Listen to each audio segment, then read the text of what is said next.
গুরুদেব গ্রেফতার, কুসুমের সত্যি জানতেই বদলে গেল ইন্দ্রাণী। আয়ুষের ভালোবাসায় ফিরে এলো নতুন ভর। আমরা এমনটাই দেখতে পারব আজকের পর্বে। বিস্তারিত জানতে ভিডিওটি দেখতে থাকুন।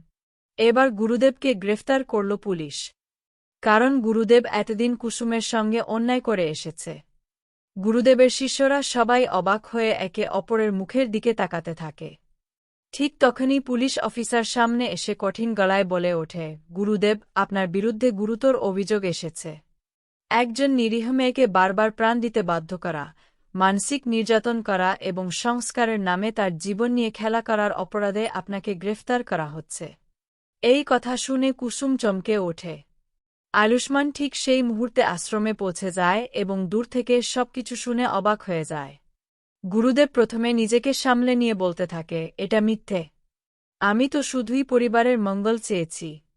কিন্তু তখনই পুলিশ অফিসার মোবাইলের ভিডিও ফুটেজ সামনে আনে। সেখানে দেখা যায় গুরুদেব বারবার কুসুমকে নিজের প্রাণ বিসর্জন দিতে বলছে। তাকে ভয় দেখাচ্ছে এবং বলছে, আয়ুষ্মানের প্রাণ বাঁচাতে হলে কুসুমকে মরতে হবে। ভিডিওটা দেখে ইন্দ্রাণী গাঙ্গুলি হতবাক হয়ে যায়। কারণ এতদিন সে গুরুদেবকে চোখ বন্ধ করে বিশ্বাস করেছিল। তার চোখ দিয়ে অনুশোচনার জল গড়িয়ে পড়ে। সে মনে মনে বলতে থাকে, আমি এতদিন কুসুমকে ভুল বুঝেছি। এই মেয়েটা আমাদের জন্য নিজের জীবন পর্যন্ত দিতে রাজি ছিল।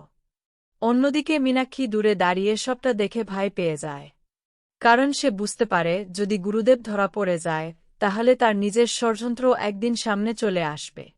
তাই সে চুপি চুপি সেখান থেকে পালিয়ে যাওয়ার চেষ্টা করছিল। কিন্তু দীপালি সেটা দেখে ফেলে। দীপালি সঙ্গে সঙ্গে ঈশানকে ডেকে বলে, দেখো তো ছোট ম্যাডাম এভাবে লুকিয়ে কোথায় যাচ্ছে। ঈশান তখন মীনাক্ষীর সামনে গিয়ে দাঁড়ায় আর ঠান্ডা গলায় বলে, কাকিমনি, এত ভয় পাচ্ছেন কেন? আপনার তো কিছু লুকোনোর কথা নাই। এদিকে কুসুম তখনও আগুনের সামনে দাঁড়িয়েছিল। তার পা দুটো আগুনের তাপে লাল হয়ে গিয়েছে। আয়ুষ্মান দৌড়ে গিয়ে কুসুমের হাত ধরে ফেলে। তারপর রাগে কাঁপতে কাঁপতে বলে, তুমি কি পাগল হয়ে গেছ কুসুম? কার জন্য নিজের জীবন দিতে যাচ্ছিলে? আমি কি তোমাকে মরতে দেব? কুসুম চোখের জল মুছে আস্তে করে বলে, ছোট সাহেব, আপনার প্রাণ বাঁচানোর জন্য আমি সব করতে পারি।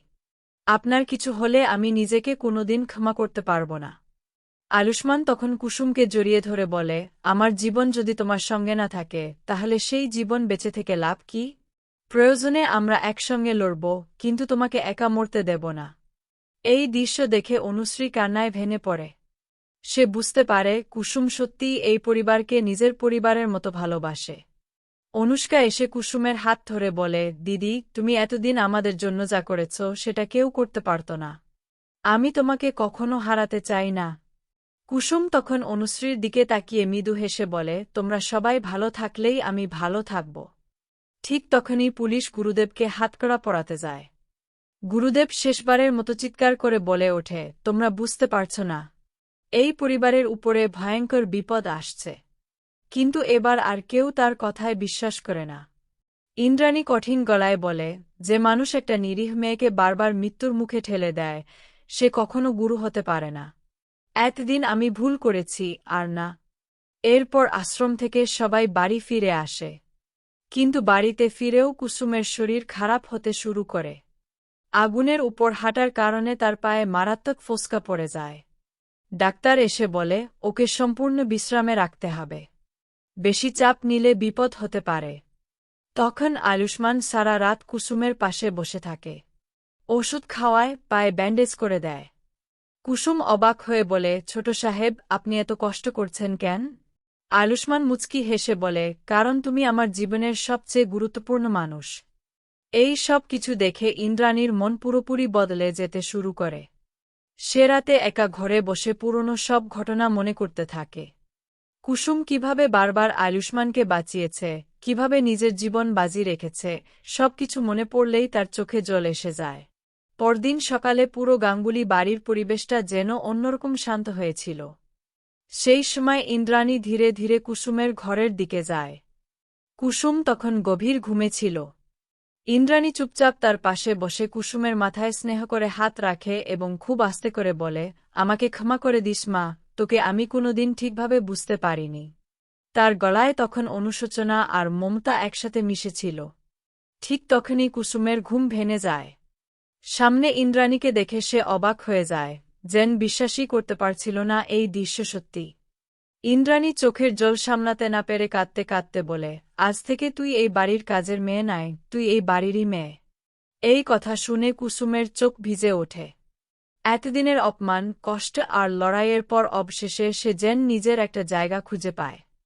দরজার বাইরে দাঁড়িয়ে থাকা আয়ুষ্মান এই দৃশ্য দেখে মৃদু হেসে ফেলে।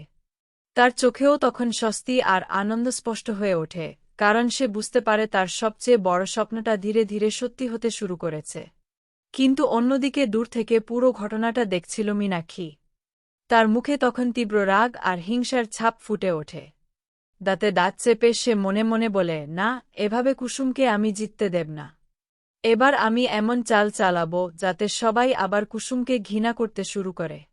তার চোখের দৃষ্টিতে তখন নতুন ষড়যন্ত্রের ইঙ্গিত স্পষ্ট হয়ে ওঠে। আজকের পর্ব আপনাদের কেমন লাগলো কমেন্ট করে জানিয়ে দিন। আপডেট পেতে চ্যানেলটি সাবস্ক্রাইব ও বেল আইকনে ক্লিক করে রাখুন।